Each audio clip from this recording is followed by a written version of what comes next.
আন্দিরাবাসীর পক্ষ থেকে, ছাত্র সেনার পক্ষ থেকে মারহাবা বলেন, আর আওয়াজ দিয়ে বলেন। আমাদের যুবকদের আইডল, কথা বলেন, যুবকেরা যাকে ভালোবাসে। প্রিয় হাজরিন, গভীর মনোযোগ। কালামুল্লাহ শরীফের মধ্যে বড় একটি গুরুত্বপূর্ণ সূরা, সূরাটির নাম সূরাতুদ দুহা। ৩০তম পারার মধ্যে আমার আল্লাহ রাব্বুল আলামিন ওহির ভাষায় পৃথিবীর মানুষদেরকে ডাক দিলেন, শোনরে পৃথিবীর মানুষেরা, তোমাদেরকে জানিয়ে দিলাম আমার হাবিবুল্লাহ মুহাম্মাদুর রাসূলুল্লাহ সাল্লাল্লাহু আলাইহি ওয়াসাল্লামের সম্মান, ওনার ইজ্জত, ওনার রফাতটাকে আমি আল্লাহ রাব্বুল আলামিন কত বুলন্দ করলাম। আমি আমার হাবিব মুহাম্মাদুর রাসূলুল্লাহ সাল্লাল্লাহু আলাইহি সাল্লামকে কত বেশি ভালোবাসি তোমরা শোনো। ইমাম খায়ের নাসিরউদ্দিন কাজী আল বাইজাবির মধ্যে উল্লেখ করলেন, ইমামে ফখরুদ্দিন রাজি তাফসিরে কাবীরের মধ্যে লিখলেন, পৃথিবীর যত অথেন্টিক তাফসিরের গ্রন্থ রয়েছে আপনি খোলেন, খুলে দেখেন, অনুধাবন করেন, বোঝার জন্য চেষ্টা করেন যে সূরা দুহার শানে নুজুল কি, কেন আল্লাহ রাব্বুল আলামিন সূরাটি নাজিল করলেন। আমার নবীজি সাল্লাল্লাহু আলাইহি সাল্লাম যখন আরবের মধ্যে দ্বীনের দাওয়াত দিলেন, ওই আরবের মধ্যে যখন আল্লাহ রাব্বুল আলামিন সূরা আলাকের প্রথম 5টি আয়াত নাজিল করলেন, ইকরা বিসমি রাব্বিকাল্লাযী খালাক, আল্লাহ তাআলা যখন নাজিল করলেন, ওহী যখন নাজিল হওয়া শুরু হলো, হ্যাঁ নবীজির 40 বছর থেকে আল্লাহ এই ওহী দ্বারাটা প্রকাশিত করে দিলেন, নবুয়তের দ্বারাটা আল্লাহ তাআলা প্রকাশিত করে দিলেন। আমার নবীজি সাল্লাল্লাহু আলাইহি সাল্লামের উপর ওহী নাজিল শুরু, মাঝখানে আল্লাহর হাবিব সাল্লাল্লাহু আলাইহি সাল্লামের নুরানি একটি আঙ্গুল মোবারক ইনজুরি হয়ে গেল। সহিহ বুখারীর মধ্যে কিতাবুত তাফসীর অধ্যায়টা আপনি পড়ে দেখবেন, হযরতে জুনদুব ইবনে আব্দুল্লাহ রাদিয়াল্লাহু তাআলা আনহু থেকে বর্ণিত যে আল্লাহর হাবিব সাল্লাল্লাহু আলাইহি সাল্লামের আঙ্গুল মোবারক ইনজুরি হয়ে গেল। নবীজি ওনার আঙ্গুল মোবারক ইশারা করে বললেন, হাল আনতে ইল্লা ইসবাউন দামিতে ওয়া ফি সাবিলিল্লাহি মালাকিতে। আল্লাহর হাবিব সাল্লাল্লাহু আলাইহি সাল্লাম আঙ্গুল মোবারক ইশারা করে বললেন, শোনো রে, আমার জীবনের যা কিছু আছে, আমার জীবনের সব কিছু হলো আমার আল্লাহ রাব্বুল আলামিনের সন্তুষ্টি অর্জনের জন্য। আল্লাহ রাব্বুল আলামিন এইবার নবীজি সাল্লাল্লাহু আলাইহি ওয়াসাল্লামের উপর কয়েকদিনের জন্য ওহী নাজিলটাকে বন্ধ রাখলেন। এই ঘটনাটা আরবের মধ্যে অনেকে জানাজানি শুরু করলো। উম্মে জামিল নামক এক মহিলা, সে একদিন নবীজি সাল্লাল্লাহু আলাইহি ওয়াসাল্লামের কাছে এসে বলল, ওগো মুহাম্মদ সাল্লাল্লাহু আলাইহি সাল্লাম, কদ উদ্দিয়া মুহাম্মদ সাল্লাল্লাহু আলাইহি সাল্লাম আরব মানুষদেরকে জানিয়ে দিল, শোনরে তোমাদেরকে জানিয়ে দিলাম, মুহাম্মদ সাল্লাল্লাহু আলাইহি সাল্লামের কাছে যেই শয়তানটা আগমন করত সে আর আগমন করে না। বলেন নাউজুবিল্লাহ, আর আওয়াজ দিয়ে বলেন নাউজুবিল্লাহ। আল্লাহ হাবিব সাল্লাল্লাহু আলাইহি সাল্লামকে বলেন, কদ উদ্দিয়া মুহাম্মদ সাল্লাল্লাহু আলাইহি সাল্লাম, শোনো মুহাম্মদ সাল্লাল্লাহু আলাইহি সাল্লামের কাছে যে আগমন করত, ইন্ডিকেট করলো শয়তানকে, যে মুহাম্মদ সাল্লাল্লাহু আলাইহি সাল্লামকে ওনার রব আল্লাহ ভুলে গেছে। মুহাম্মদ সাল্লাল্লাহু আলাইহি সাল্লামকে ফেরেশতারা ভুলে গিয়েছেন, তিনি একা হয়ে গিয়েছেন। যখন তারা এই কথা বলা বলি শুরু করে দিল, আল্লাহ রাব্বুল আলামিন গোটা পৃথিবীর মানুষদেরকে ডাক দিয়া বললেন, শোনো পৃথিবীর মানুষেরা, তোমাদেরকে জানিয়ে দিলাম আমি আমার হাবিব মুহাম্মদ সাল্লাল্লাহু আলাইহি সাল্লামকে ভুলি নাই। আল্লাহ তাআলা নাজিল করলেন ফাআনজালাল্লাহু মিন সূরাতুদ দুহা, আল্লাহ রাব্বুল আলামিন সূরাতুদ দুহা নাজিল করে বললেন, ওয়াদ-দুহা ওয়াল লাইলি ইযা সাজা মা ওয়াদ্দাআকা রাব্বুকা ওয়া মা ক্বালা ওয়ালাল আখিরাতু খায়রুল লাকা মিনাল উলা ওয়ালা সাওফা ইউতিকা রাব্বুকা ফাতারদা ইলা আখিরিস সূরা।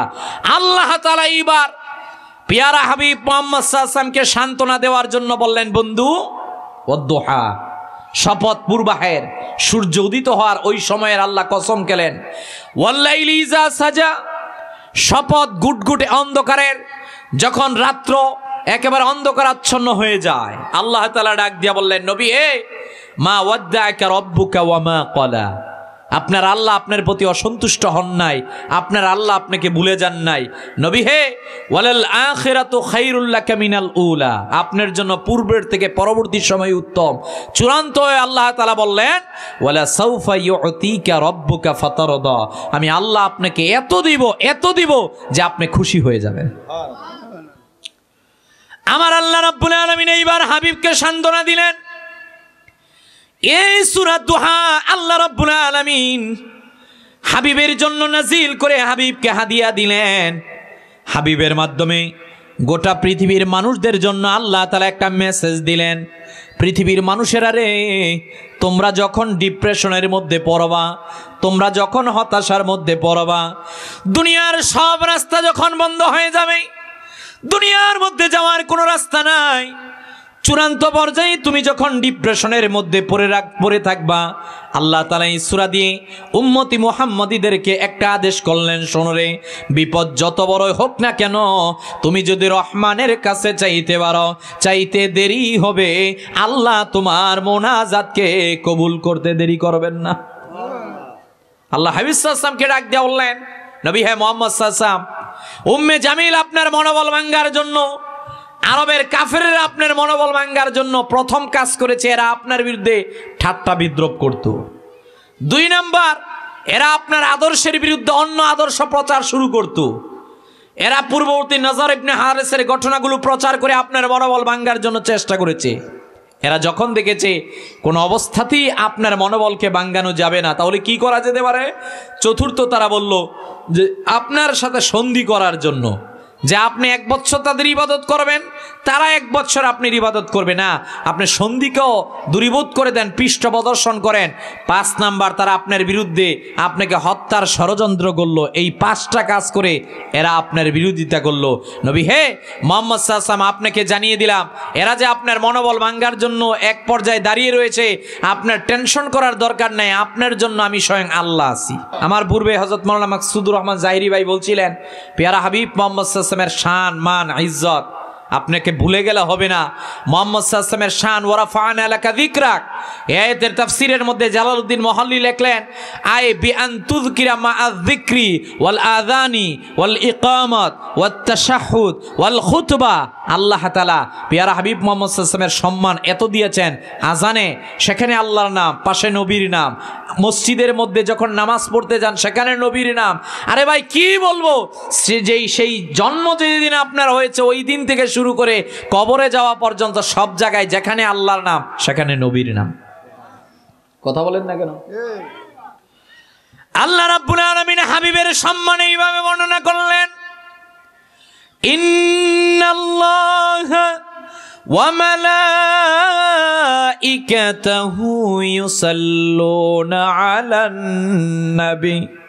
আল্লাহ তাআলা সূরা আহজাবের মধ্যে গোটা পৃথিবীর মানুষদেরকে বললেন, শোনো রে পৃথিবীর মানুষেরা, তোমাদেরকে জানিয়ে দিলাম আমার বন্ধুর প্রতি তোমরা দুরূদ শরীফ পড়বে।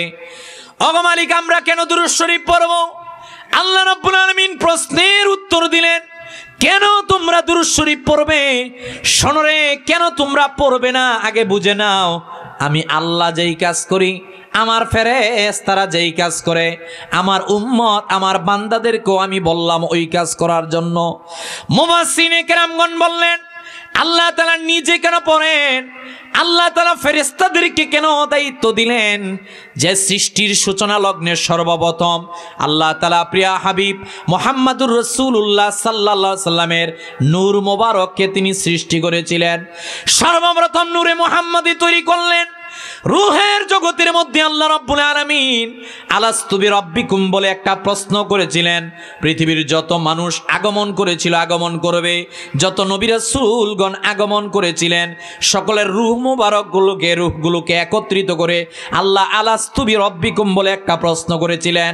না না না, রূহের জগতের মধ্যে আমার আল্লাহ আরেকটা স্পেশাল নবী রাসূলদের মাঝখানে সম্মেলন করেছিলেন। ওয়া ইয আখাযাল্লাহু মিসাকান নাবিয়্যিনা লামা আতাইতুকুম মিন কিতাবিন ওয়া হিকমা। আপনারা সকলে জানেন ওই দিন নবীদের মধ্যে, ওই দিন রাসূলের সামনে, ওনাদের আরওয়াহ মুবারকের কাছে আপনার আমার নবীজির মিলাদের ঘটনা আল্লাহ তাআলা প্রকাশ করেছিলেন। নবীজির আগমনের বার্তাটা আল্লাহ ওই দিন দিয়েছিলেন।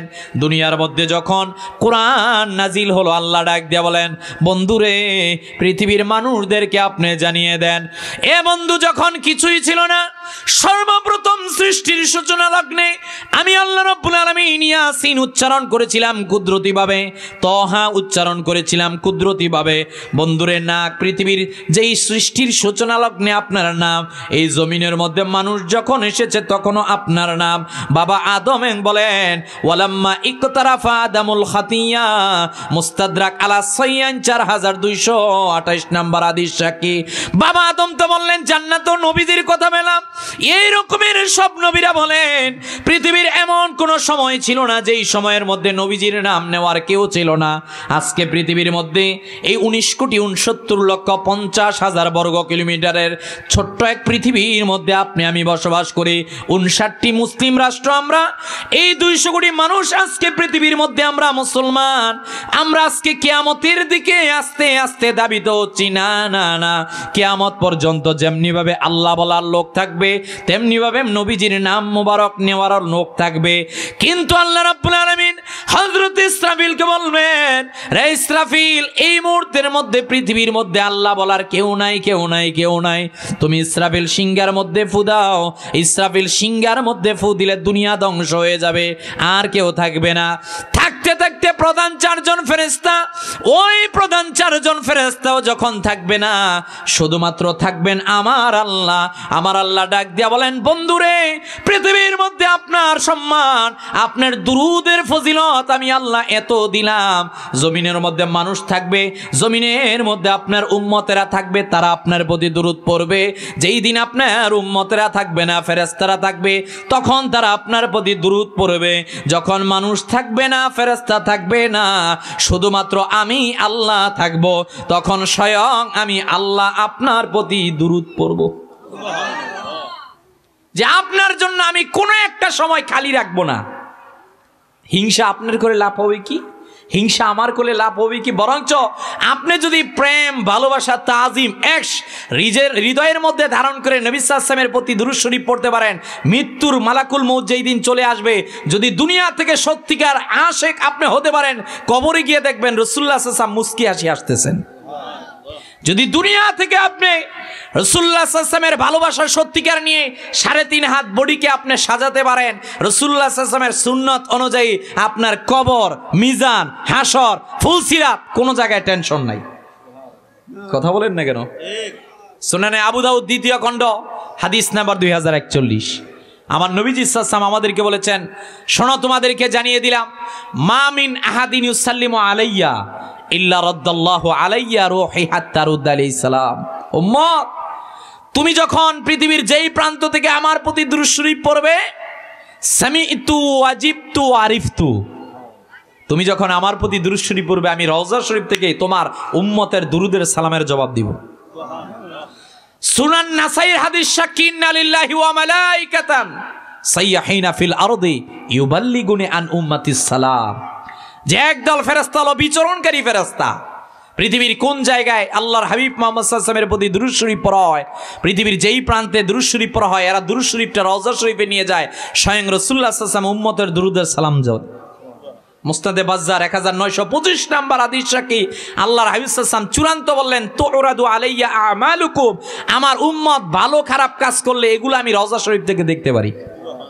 আল কাউলুল বাদি ফিস সালাত আলা হাবিবি শাফি কিতাবের মধ্যে ইমামে সাখাবী রাহমাতুল্লাহ আলাইহি দুরূদ শরীফের 40টা ফজিলত তিনি উল্লেখ করতে লেখেন, যে দুরূদ শরীফ পড়বে রহমত তো নাজিল হবে, বরকত তো নাজিল হবে, জীবন থেকে ডিপ্রেশন চলে যাবে, হতাশা চলে যাবে, দুঃখ কষ্ট চলে যাবে।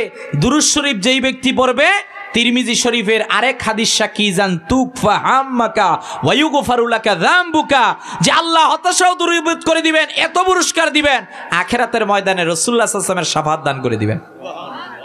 কি দান করে দিবেন? শাফাআত দান করে দিবেন। এমনকি যেই দিন মা ছেলেকে, ছেলে মাকে পরিচয় দিবে না, দুনিয়ার সবাই যার যার জন্য যখন নাফসি নাফসি করবে, ওই দিন মুহাম্মদ সাল্লাল্লাহু আলাইহি ওয়াসাল্লাম উম্মতকে ডাক দিয়ে বলবে, উম্মত, দুনিয়ার মধ্যে আমি রাসূল সাল্লাল্লাহু আলাইহি ওয়াসাল্লামের প্রতি ভালোবাসার কমতি ছিল না, দুরূদ শরীফের কমতি ছিল না, আর কিসের টেনশন তোমার?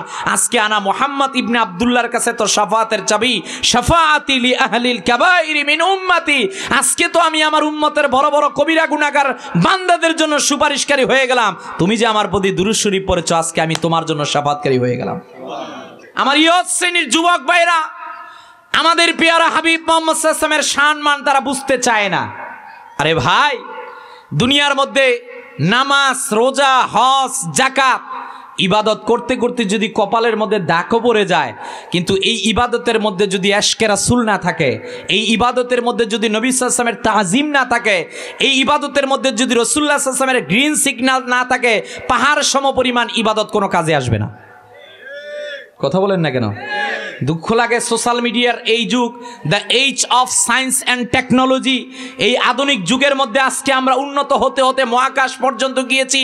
আজকের এই বিজ্ঞানের যুগের মধ্যে আমরা অনেক উন্নত হয়েছি ঠিক, কিন্তু আমাদের মাঝখান থেকে নীতি নৈতিকতা দূরে চলে গিয়েছে, আমাদের মাঝখান থেকে রসুলের তাজিম দূরে চলে গিয়েছে। কথা বলেন না কেন?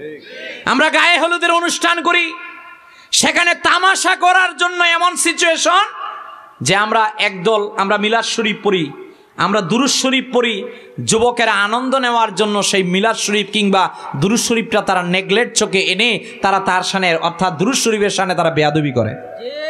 নাউজুবিল্লাহ বলবেন না? প্রিয় যুবক, আমি তোমাকে ভালোবাসি।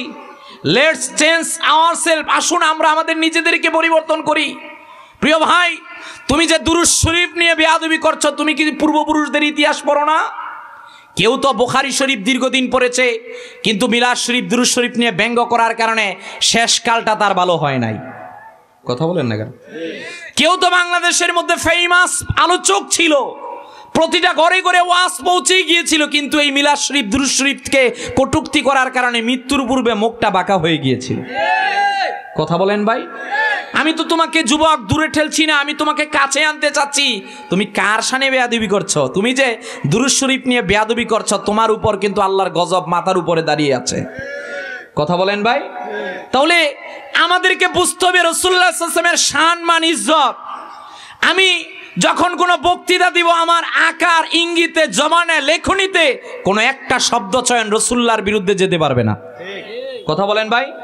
যদি আমার আকার ইঙ্গিতে, শব্দ চয়নে আল্লাহর হাবিব সাল্লাল্লাহু আলাইহি ওয়াসাল্লামের শানের বিরুদ্ধে কোনো শব্দ চয়ন হয়, আমার দুনিয়াও বরবাদ, আখিরাতও বরবাদ। কথা বলেন ভাই?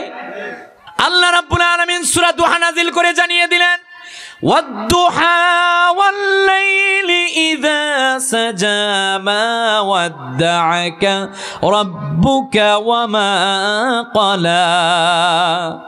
আল্লাহ রাব্বুল আলামিন নূর নবীজি মুহাম্মদুর রাসূলুল্লাহ সাল্লাল্লাহু আলাইহি সাল্লামের নূরানী চেহারা মোবারকের কসম গেলেন। উম্মে জামিল যখন বললেন আল্লাহর হাবিব সাল্লাল্লাহু আলাইহি সাল্লামের কাছে এখন তো ফেরেশতা আসে না, আল্লাহ মনে হয় নবীজিকে ভুলে গেছেন। আল্লাহ ডাক দিয়ে বলেন, বন্ধুরে, ওয়াদ-দুহা, আমি আল্লাহ দিনেও আপনারে বলি নাই, ওয়াল-লাইলি ইজা সাজা, আমি আপনাকে আল্লাহ রাত্রে বলাও বলি নাই। এই সূরা আল্লাহ নাজিল করে হাবিবের চেহারা মোবারকের কসম গেলেন।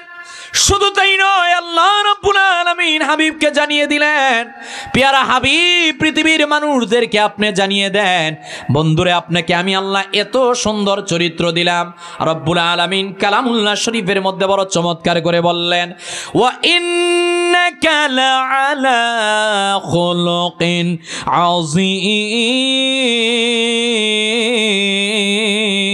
আযীম। আল্লাহ রাব্বুল আলামিন বললেন, হাবিব, আপনার চরিত্রের ক্ষেত্রে আমি আজিম শব্দ ব্যবহার করলাম। এরে ভাই, পৃথিবীর মধ্যে সবচেয়ে বড় পাহাড় মাউন্ট এভারেস্ট, পৃথিবীর মধ্যে সবচেয়ে বড় মহাসমুদ্রের নাম প্রশান্ত মহাসাগর, যার সবচেয়ে গভীরতম জায়গার নাম মারিয়ানা ট্রেঞ্চ। আপনি যদি তার গভীরতা সম্পর্কে জানতে চান, 36,000 ফুট তার গভীরতা। না না না, দুনিয়ার সবচেয়ে বড় মহাসমুদ্রেরও গভীরতা পাবেন। আল্লাহ রাব্বুল আলামিন হাবিবের চরিত্র লিখতে গিয়ে আজিম শব্দ লিখলেন। আল্লাহ ডাক দিয়ে বলেন, হাবিব রে, আপনার চরিত্রের ক্ষেত্রে আমি আল্লাহ আজিম শব্দ ব্যবহার করলাম, যেই চরিত্রের ক্ষেত্রে কোনো কুল কিনারা পৃথিবীর কেউ খুঁজে পাবে না। আল্লাহ তাআলা আরেকটা সূরা নাজিল করলেন, সূরা কলাম। এই সূরা কলামের মধ্যে আল্লাহ নুন বললেন, ওয়াল কলামি ওয়া মা ইয়াসতুরুন বললেন। মুফাসসিনে কেরামগণ ইমামে তাবারী সহ যুগ শ্রেষ্ঠ মুফাসসিনে কেরামগণ এই সূরা কলমের তাফসীর লিখতে গিয়ে লিখলেন আল্লাহ কলমের শপথ কেন খেলেন? আল্লাহ তাআলা হাবিবকে সান্ত্বনা দিলেন, বন্ধু টেনশন করবেন না, চিন্তা করবেন না। সর্বপ্রথম আপনার নূরে মুহাম্মদীকে তৈরি করার পর আমি আল্লাহ কলম তৈরি করেছিলাম। সৃষ্টির সূচনা লগ্নেই তো আমি আল্লাহ মানুষের তকদিরগুলো লিপিবদ্ধ করেছিলাম। আরে বন্ধু, পৃথিবীর মানুষদেরকে আপনি জানিয়ে দেন বন্ধু একটা বারের জন্য, সৃষ্টির সূচনা লগ্নে যে মানুষের তকদিরের ওই যে ফেরেশতারা কলম দিয়ে মানুষের তকদির লিখেছিল, আমি আল্লাহ আপনাকে জানিয়ে দিলাম আপনার মতো এত সুন্দর আজিম তকদির ওই ফেরেশতারা তাদের কলম দিয়ে আর লেখে নাই। বলেন সুবহানাল্লাহ। আল্লাহ রাব্বুল আলামিন এইভাবে হাবিবের সম্মানের কথা বলতে গিয়ে বলেন, ওগো বন্ধু, আপনার চেহারা মোবারকের আমি কসম খেলাম, ওয়াদ-দুহা ওয়াল-লাইলি ইযা সাজা। আরে বন্ধু, আপনার চরিত্রের কথা আমি বললাম, আজিম শব্দ বললাম। আল্লাহ তাআলা বললেন, হাবিব, যেখানে আমার জিকির সেখানে আপনার জিকির করা হয়। ওয়া রাফা'না লাকা যিকরাক। আল্লাহ তাআলা ডাক দিয়ে বলেন, হাবিব রে, লা উকসিমু বিহাযাল বালাদ, জন্মভূমির কসম আমি খেলাম, আপনার জীবনের কসম, লা আমরুকা ইন্নাহুম লাফি সাকরাতিহিম ইয়ামাউন। হাবিব রে, আপনার জীবনের কসম আমি খেলাম। আল্লাহ তাআলা ডাক দিয়ে বলেন, বন্ধু, পৃথিবীর মানুষদেরকে আপনি জানিয়ে দেন আমি আল্লাহ আপনাকে এত শ্রেষ্ঠত্ব দিলাম যে আপনি যেই দিন মেরাজের রজনীর মধ্যে আমার বাড়ির মধ্যে আসলেন, আপনার কদমের নিচে গোটা পৃথিবী সব কিছু আমি রেখে দিলাম, সব রেখে দিলাম আপনার কদমের নিচে। এজন্য আমার জাতীয় কবি কাজী নজরুল তার কলমের ভাষায় লিখে গিয়েছেন, তিনি মেরাজে গেলেন কিন্তু ধরার ধুলিকে বললেন না। সুবহানাল্লাহ। নবীজি মেরাজের রজনীর মধ্যে গেলেন কিন্তু উম্মতদেরকে বলেছেন, কথা বলেন। আল্লাহ তাআলা বললেন, হাবিব, পৃথিবীর মধ্যে আদম থেকে ঈসা পর্যন্ত যত নবী রাসূলের উম্মতগণ দরাদমের মধ্যে আগমন করেছে, you are the greatest ummah all over the nation. পৃথিবীর সব জাতির মাঝখানে আপনার উম্মতরা হলো শ্রেষ্ঠ। সুবহানাল্লাহ বলবেন না? সবার মাঝখানে আপনার উম্মতেরা শ্রেষ্ঠ, কারণ আপনার উম্মতের মাঝখানে লান তাহলিকা উম্মাতুন আনা আউয়ালুহা ওয়া ঈসা ইবনে মারইয়াম ফি আখিরিহা ওয়াল মাহদিয়্যু ফি ওয়াসাতিহা। ওগো হাবিব, আপনাকে জানিয়ে দিলাম আপনার উম্মতের প্রথমে আমি মুহাম্মদ সাল্লাল্লাহু আলাইহি ওয়াসাল্লাম, আপনার উম্মতের শেষে হযরত ঈসা আলাইহিস সালাতু ওয়াস সালাম, আপনার উম্মতের মাঝখানে হলো ইমাম মাহদী। বলেন সুবহানাল্লাহ। এজন্য আজকে গোটা পৃথিবীর মাঝখানে, গোটা পৃথিবী নিয়ে আপনি যখন দেখবেন, গোটা পৃথিবীর মধ্যে আজকে উম্মতি মুহাম্মাদীদেরকে আর দাবিয়ে রাখা যাবে না। সিরিয়ার দিকে তাকান, ফিলিস্তিনের দিকে তাকান, ফিলিস্তিন আমাদের হাতে আসবে খুব দ্রুত সময়ের ভিতরে ইনশাআল্লাহ। আফগানিস্তানের দিকে তাকান, গোটা পৃথিবীর চিত্র নিয়ে আজ থেকে 100 বছর আগে ইংরেজরা লিখতে বাধ্য হয়েছিল, if any religion head the change of ruling over England may Europe within the next 100 years it would be Islam. তারা তাদের কলমের ভাষায় লিখেছে, শোনো, তোমরা যে মুসলমানদেরকে পাখির মতো গুলি করে হত্যা করছো, এই কাজের দিকে যাবা না। আমরা আমাদের 2 চোখ দিয়ে দেখছি তাদের কাছে কোরআন রয়েছে, তাদের কাছে মুহাম্মদ সাল্লাল্লাহু আলাইহি ওয়াসাল্লামের আদর্শের কারণে 100 বছর পর গোটা পৃথিবী শাসন করবে মুসলমানেরা। সুবহানাল্লাহ বলবেন না? তারা লিখেছে, the founder of Islam in fact the promoter to the first social and international revolution of which history gives mention. তারা বলেছে পৃথিবীর মানুষ বিভিন্ন সভ্যতা দেখেছে না, এই বর্তমান যেই সভ্যতাগুলো রয়েছে এগুলো দিয়ে সাময়িক পরিবর্তন সম্ভব, কিন্তু একেবারে দীর্ঘস্থায়ী পরিবর্তন সম্ভব নয়। তারা তাদের কলমের ভাষা দিয়ে লিখেছে, the founder of Islam in fact the promoter to the first social and international revolution of which history gives mention। তারা চূড়ান্ত এইটা রিপোর্ট দিয়েছে, মুহাম্মদ সাল্লাল্লাহু আলাইহি ওয়াসাল্লাম মাত্র 63 বছরের জিন্দেগীর মাধ্যমে যে সুন্দর চরিত্র গোটা পৃথিবীর মানুষদেরকে দিয়েছেন, যেই মানবতা মানবাধিকার গোটা পৃথিবীর মানুষদেরকে দিয়েছেন, এই রকমের কিয়ামত পর্যন্ত আর সভ্যতা আসবে না। সুবহানাল্লাহ বলবেন না?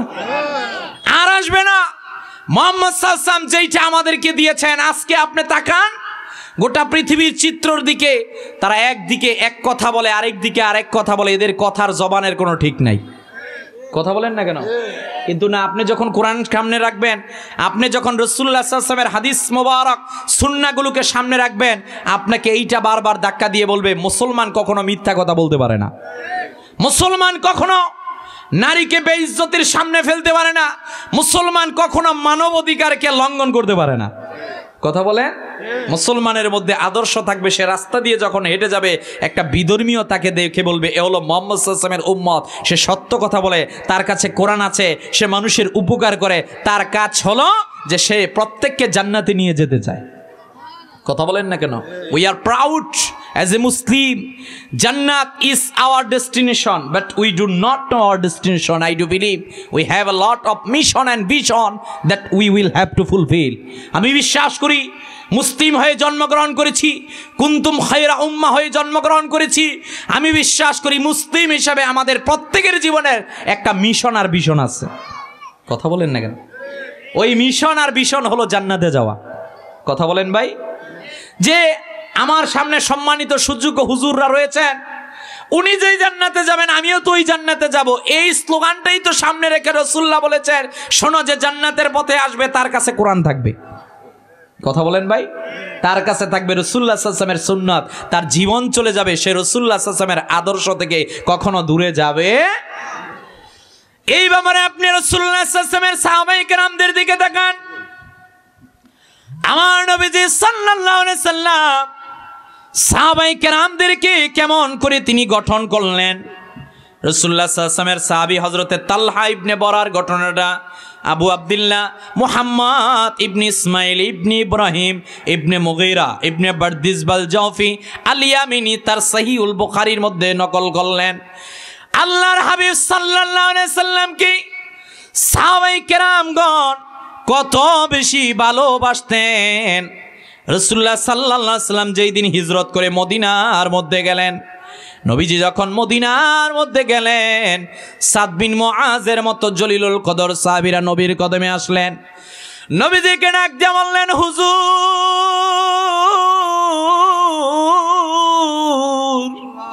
মা বাবা আপনার পায়ের নিচে কুরবান হয়ে যাক গো নবীজি। শুনেছি মক্কার মানুষগুলো আপনাকে চিনতে পারে নাই, মক্কার মানুষগুলো অত্যাচারী স্টিম রোল আপনার গায়ের মধ্যে করেছে। আমরা মদিনার মানুষগুলো আপনাকে নবীজি জানিয়ে দিলাম, জীবন দিয়ে দিব গো নবীজি, তারপরও কোনো একটা কাফের আপনার গায়েতে আঘাত করতে পারবে না। নবীজির কাছে আল্লাহর হাবিবের জলিলুল কদর সাহাবীরা আসলেন।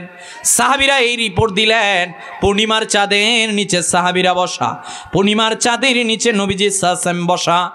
শামাইলে তিরমিজির হাদিস সাক্ষী হযরতে জাবের বলেন, একদিন আমি আল্লাহর হাবিব সাল্লাল্লাহু আলাইহি সাল্লামকে আমার সামনে বসা দেখলাম। আমি দেখলাম পূর্ণিমার চাঁদ, আমি দেখলাম জমিনের মধ্যে নবীজি সাল্লাল্লাহু আলাইহি ওয়াসাল্লাম বসা। আমি সাহাবীদেরকে বললাম, শোনো রে সাহাবীরা, তোমাদেরকে একটা কথা জানিয়ে দিলাম, আকাশের পূর্ণিমার চাঁদের থেকে জমিনের পূর্ণিমার চাঁদ 1000 গুণে সুন্দর। সাহাবীরা বললেন, এ জাবের, তুমি কি পাগল হয়ে গেলা কিনা? হযরতে জাবের বলেন, শোনো রে, তোমাদেরকে জানিয়ে দিলাম, কিসরা দেখেছি, কায়সার দেখেছি, আবু জাহেলদেরকে দেখেছি রে। দুই চোখ দিয়ে পৃথিবীর কত কিছুই তো দেখলাম, কিন্তু পৃথিবীর মধ্যে এত মায়াবী চেহারা আর দেখি নাই, এত সৌন্দর্য মণ্ডিত আর দেখি নাই। নূর নবী যে মুহাম্মদ সাল্লাল্লাহু আলাইহি ওয়াসাল্লাম যেই জায়গার মধ্যে বসে আছে, আমি বারবার তাকিয়ে বলতে পারি আকাশের পূর্ণিমার চাঁদ আবার নবীজির কাছে ফেল। এই রকমের সাহাবীরা মদিনার মধ্যে নবীজির কদমে গেলেন। ওগো মুহাম্মদুর রাসূলুল্লাহ সাল্লাল্লাহু আলাইহি ওয়াসাল্লাম, এইটা তো ঘটনা ঘটলো। হযরতে তালহা ইবনে বরা নবীজির কদমের মধ্যে গেলেন। সব সাহাবীরা নবীজির সামনে কোরআন তেলাওয়াত শুনে, সাহাবীরা নবীজি সাল্লাল্লাহু আলাইহি ওয়াসাল্লামের কাছ থেকে দায়িত্ব বুঝে নেয়। সবগুলো কাজ যখন সম্পূর্ণ হয়ে যায়, মদিনার মানুষগুলো ইসলাম ধর্ম গ্রহণ করলেন। ছোট্ট 13 বছরের সাহাবী, এখনো মুসলমান হয় নাই, হযরতে তালহা ইবনে বরা ওনার নাম। তিনিও নবীজির কদমের মধ্যে বসা। একদিন বসলেন, 2 দিন বসলেন, তৃতীয় দিনও বসলেন, নবীজি কোনো কাজ দেন না। এইবার নবীজির কদমে ডাক দিয়া বললেন, ওগো নবীজি মুহাম্মাদুর রাসূলুল্লাহ সাল্লাল্লাহু আলাইহি ওয়াসাল্লাম, আমি কিশোর তালহা আপনার কাছে এই মুহূর্তের মধ্যে অনুমতি চাই, আপনি আমাকে কালেমা পড়ে মুসলমান বানিয়ে দেন। আল্লাহর হাবিব সাল্লাল্লাহু আলাইহি ওয়াসাল্লাম হযরতে তালহাকে মুসলমান বানালেন। এই তালহা মুসলমান হয়ে গেলেন, নবীজির কদমে থাকলেন। একদিন নবীজিকে বললেন, ওগো নবীজি, আপনি তো জলিলুল কদর সাহাবীদেরকে কাজ দেন, দায়িত্ব দেন, আমাকে কি আপনি কোনো কাজ দিবেন না? নবীজি বললেন, এ তালহা, তুমি তো কিশোর, কি কাজ তুমি পারবা? নবীজি পরীক্ষা করার জন্য বললেন, এ তালহা, আমি যদি তোমাকে বলি তোমার বাবার গর্দান আমার কাছে নিয়ে আসার জন্য, তুমি পারবা কি পারবা না? হযরতে তালহাকে নবীজি যখন এই কথা বললেন, হযরতে তালহা দাঁড়িয়ে গেলেন। দাঁড়িয়ে এবার যখন রওনা হয়ে যাবেন, নবীজি বললেন, তালহা তুমি এই দিকে আসো। হযরতে তালহা এইবার এই নবীজির কদমের মধ্যে আসলেন। নবীজি বললেন, তালহা কোথায় যাচ্ছ? ওগো নবীজি, আপনি বলেছেন বাবার গর্দান নিয়ে আসার জন্য। নবীজি ডাক দিয়ে বলেন, তালহা, আমি তোমাকে জানিয়ে দিলাম, আনা মুহাম্মদ ইবনে আব্দুল্লাহ, মুহাম্মাদুর রাসূলুল্লাহ সাল্লাল্লাহু আলাইহি ওয়াসাল্লাম পৃথিবী গঠন করার জন্য এসেছি, পৃথিবী বিনির্মাণের জন্য এসেছি রে। আমি মুহাম্মদ সাল্লাল্লাহু আলাইহি ওয়াসাল্লাম পৃথিবী ধ্বংসের জন্য আসি নাই। বলেন আল্লাহু আকবার। এইভাবে নবীজি বললেন, না, তুমি পরীক্ষায় উত্তীর্ণ হয়ে গিয়েছো। এইবার তালহা বাড়ির মধ্যে গেলেন। একদিন গেল, 2 দিন গেল, 3 দিন গেল, তালহা তো আর নবীজির কদমে আসে না। নবীজি এবার সাহাবীদেরকে বললেন, হে সাহাবীরা রে, আমার তালহা কোথায়? বলো রে, আমার তালহা কোথায়? সবাই ডাক দিয়া বললেন, ইয়া রাসূলুল্লাহ, আপনার তালহা তো অসুস্থ। নবীজি বললেন, আমাকে তালহার কাছে নিয়ে যাও। সাহাবীরা হযরতে তালহার বাড়ির মধ্যে নিয়ে গেলেন। নবীজি গিয়ে দেখলেন অন্তিম শয্যায় বাড়ির বিছানার মধ্যে পড়ে রয়েছে। বাবা বরাকে ডাক দিয়া বলেন, বরা, তোমার সন্তান যদি আজকে ইন্তেকাল করে আমাকে খবর দিবা রে। যদি ইন্তেকাল করে আমি মুহাম্মদ সাল্লাল্লাহু আলাইহি ওয়াসাল্লাম নিজে এসে তার জানাজা পড়াবো। আন্দিরাবাসীর পক্ষ থেকে, ছাত্র সেনার পক্ষ থেকে মারহাবা বলেন, আর আওয়াজ দিয়ে বলেন। আমাদের যুবকদের আইডল, কথা বলেন। যুবকেরা যাকে ভালোবাসে, আমরা আমাদের জীবনটাকে যাতে কোরআন অনুযায়ী সাজাই, আমরা আমাদের জীবনটাকে আমাদের রাসূলুল্লাহ সাল্লাল্লাহু আলাইহি ওয়াসাল্লামের সুন্নাত মুতাহহারা দিয়ে যাতে সাজাই, এমন যাতে হয় যে আমি মৃত্যুকালে হাসবো, পৃথিবী আমার জন্য কাঁদবে, এমন যেন হয় আখিরাতের ময়দানে রাসূলুল্লাহ সাল্লাল্লাহু আলাইহি ওয়াসাল্লাম আমাদের জন্য শাফাতের কান্ডারি হবে। সেজন্য জীবনের চাইতে বেশি আল্লাহর হাবিব সাল্লাল্লাহু আলাইহি ওয়াসাল্লামকে ভালোবাসতে হবে। আল্লাহ তাআলা আমাদেরকে কবুল করুক। ওয়া আখিরু দাওয়ানা আলহামদুলিল্লাহি রাব্বিল আলামিন। আসসালামু আলাইকুম ওয়া রাহমাতুল্লাহি ওয়া বারাকাতুহু।